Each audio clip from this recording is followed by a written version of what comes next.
misalkan ngelihat konten-kontennya tuh kita juga kita pun bisa bahagia juga, kita pun bisa ikut positif juga, kita pun bisa melakukan sesuatu juga. Aku ngerasa untuk social media tuh aku selalu berusaha untuk authentic. Itu yang paling penting. Yang real, yang authentic. Menjadi diri sendiri, bukan pura-pura harus menjadi siapa gitu. Atau pura-pura harus menunjukkan bahwa saya selalu positif. Karena enggak, jujurnya saya enggak selalu positif. Jadi, you just have to be authentic with who you are. Kadang positif, kadang hilarious, kadang ngegoblok, it's okay gitu. Dan kalau misalnya lagi feeling not okay, nggak apa-apa juga untuk membahas hal-hal kayak gitu. Jujur, mungkin ngomongin hal-hal seperti isu perempuan, terutama kekerasan seksual, itu sesuatu yang berat loh sebenarnya. Untuk kita ngebahas, itu adalah isu yang berat. Karena itu menyangkut nyawa orang gitu. Jadi, it's positive to raise awareness, tapi juga it's very challenging untuk ngebahas hal-hal kayak gini. Terutama kalau misalnya ada banyak sekali haters yang nggak setuju atau ada yang memutarbalikkan argumen kita. So, yeah, you can be positive, but I think I'm trying to be more authentic than anything else. Karena I'm not always like, hey, happy. But it's okay. That's life.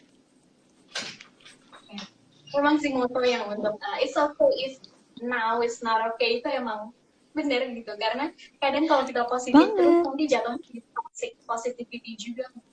Exactly. Then I don't believe that there's anyone in this world who is always positive. Mungkin yang mereka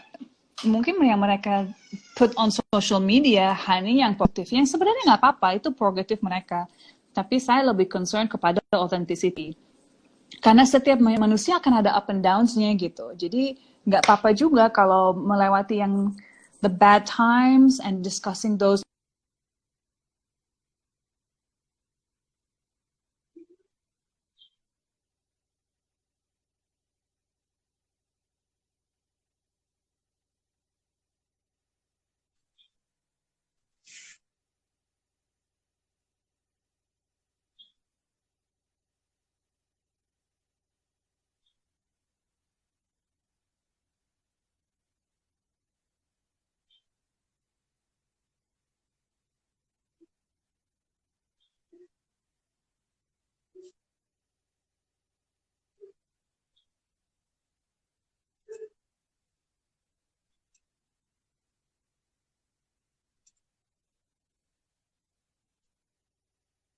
Oke. Mbak Hana? Yes, Mbak Hana nggak kedengeran suaranya? Wait.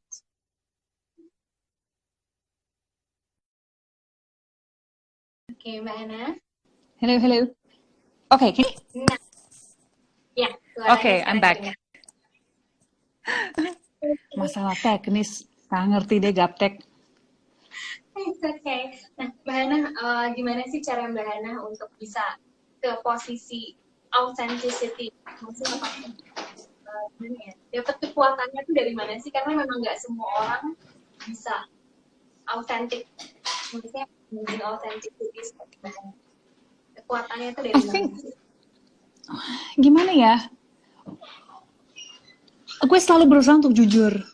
Dan authenticity menurut gue is linked to kejujuran. Kalau lo mau jadi orang yang jujur, berarti lo harus jujur dengan apa yang lo rasakan, apa yang lo ngalamin. Gak perlu terlalu memikirkan ekspektasi orang. Dan mungkin pada dasarnya attitude gue agak I don't care what people think gitu. Mungkin buat saya lebih gampang gitu. Cuma menurut saya kejujuran itu utama gitu. Dan jujur pada diri sendiri itu utama. Dan saya tahu bahwa itu nggak gampang ya di era sosial media, di mana semua orang punya pencitraan tertentu, atau ingin dilihat a specific way, yang sebenarnya nggak apa-apa. Cuman, are you happy pretending to be something that you're not? Or are you happy hiding specific feelings that you feel karena malu, atau karena nggak mau dilihat rendah, atau remeh? Kalau saya sih mungkin, karena pada dasarnya attitude saya, I don't care what people think. Jadi mungkin untuk saya lebih berani untuk authentic aja sih gitu dan jujur. Dan I believe in being jujur sih, harus banget. Oke. Nah, Mbak Hana ada juga nih yang nanya ke Mbak Hana lewat Cosmo. Mbak Hana suka Mm-mm. baca buku-buku self-help nggak sih?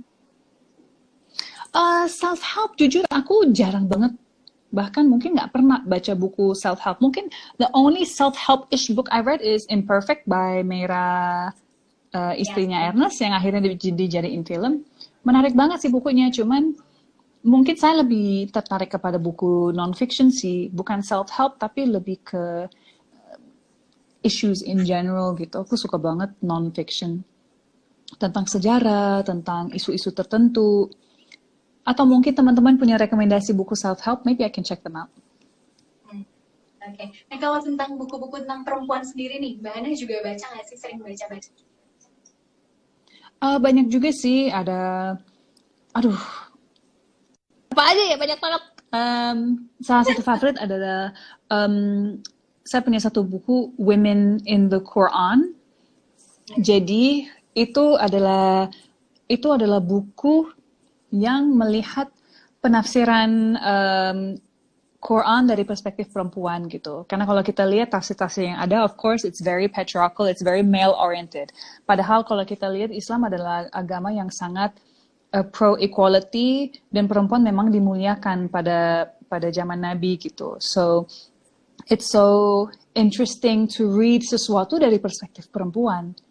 Karena sesuatu yang jarang ada. Dan jadinya saat membaca Al-Qur'annya sendiri, merasa kayak, this is what it truly means. Reading it from your own perspective as a woman is like, oh wow. Jadi segala narasi yang ada di luar sana tentang Islam subjugates women atau ini tuh, itu nonsense semuanya gitu. Tapi memang benar bahwa penafsiran selama ini sangat mengambil sudut patriarki. Jadi refreshing banget untuk membaca Women in the Quran. Itu an emancipatory reading, itu bagus banget sih. Oke. Oke, dicatat. Kembali lagi ke tentang cerita-cerita tentang Ramadan sama Lebaran. Nah, dengan adanya keterbatasan misalkan merayakan sholat Idul Fitri yang mungkin kemungkinan besar juga kayak kita belum bisa menunaikan sholat Idul Fitrinya, tapi gimana sih caranya agar kita tetap bisa memaknai momen joyful ini walaupun ada keterbatasan untuk merayakannya? I mean, jujur aku selalu sedih kalau Lebaran.